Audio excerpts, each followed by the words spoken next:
Hello YouTube, and welcome back to another episode here at WILDMAN Lives. I'm your host, WILDMAN.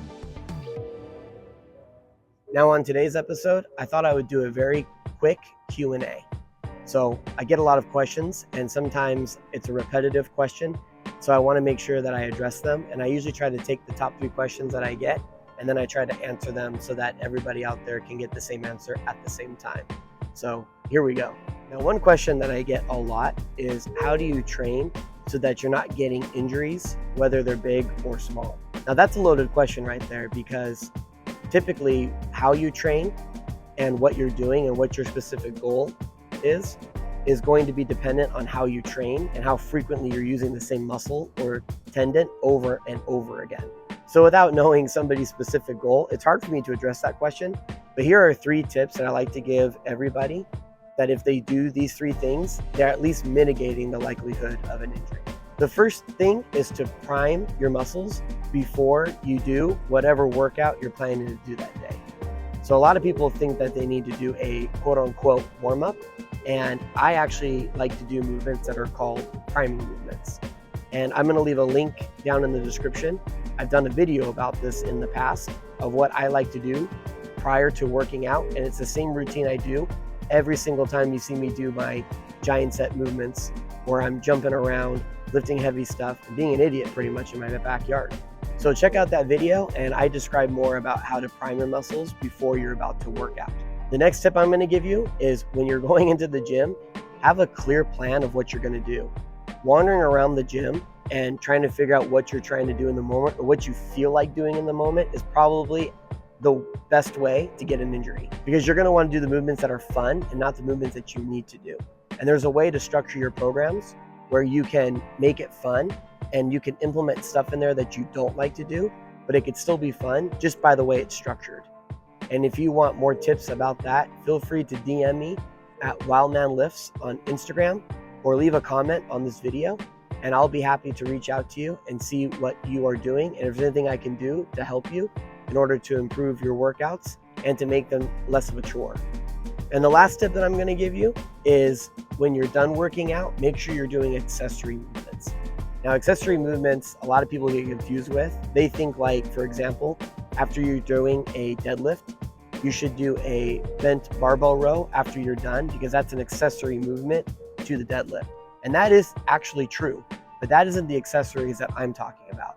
The accessories that I'm talking about, and you'll see very common that I do at the end of my videos, is I'm usually taking a band and I'm just trying to pump blood into the areas that I just worked out, such as my shoulders, triceps, legs, shoulders, abs, anything you can think of. This is just to make sure that I'm giving my body a chance to recover the best way possible, and I'm able to isolate those tendons at the end of the workout, because my muscles are tired, and now I can actually pump blood to make sure that the tendons are getting enough nutrients to build in order to hold those muscles that I just fatigued. Another question I get all the time is, why do I lift stones? Do stones actually make you stronger, or are they all for show? Now, the reason why I train for stones, again, is because strong men use stones in competitions. Most of the time they're Atlas stones, which are perfectly round in cylinder, and based upon the diameter, generally weigh the same. So you can kind of figure out and play around with weight based upon the diameter of an Atlas stone. But when it comes to natural stones, those things are not meant to be lifted. They're just whatever you find on the ground. And you kind of have to play around with it to make sure that you're going to be able to lift it in the most efficient way. But in my opinion, if you want to see somebody who is strong, ask them to pick something up and put it on their shoulder, because it is truly a test of strength. And ancient civilizations such as Vikings and Scots and Nordic folk back in ancient times used to pick up stones, and they gave these stones names, right? To indicate if you were a man or if you were ready to go fight in battle. So stones have always been an indicator of strength, and I don't see why it's any different today. I've seen people train in the gym that can lift heavy deadlifts and bench press a lot, but for some reason when they try to wrestle somebody, they just lose really bad, right?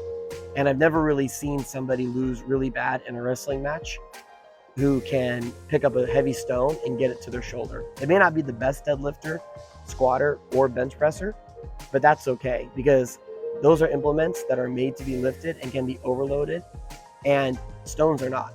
So it's more of a raw, natural strength to lift a stone.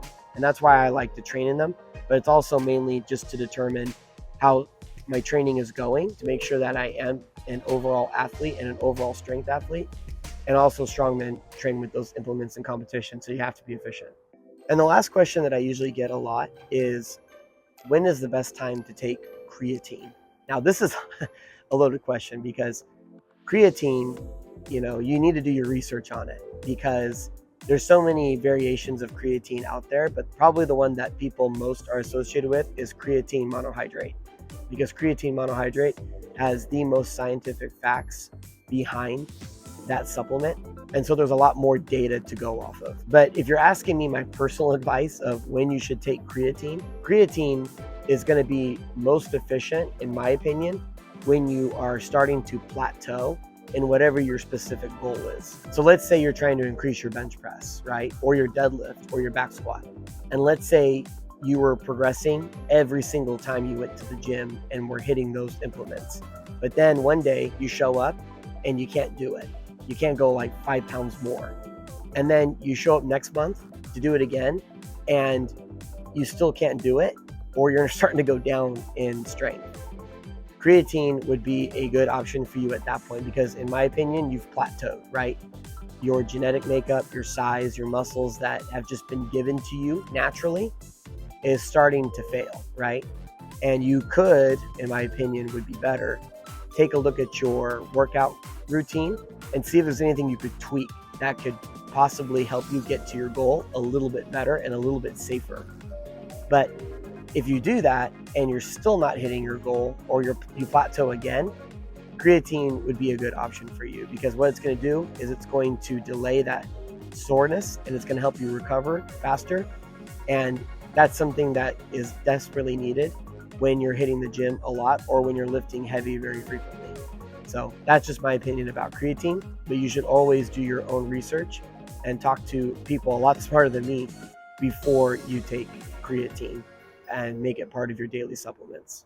Well, that concludes tonight's Q&A. I really appreciated everybody's questions and for watching my video. Stay tuned next time, and I will be able to answer more frequently asked questions that I get a lot. And if you have questions that you would like answered, please leave a comment or DM me directly at WILDMAN Lifts on Instagram. Really appreciate everybody's time to watch my video, and I'll see you next time. Thank you.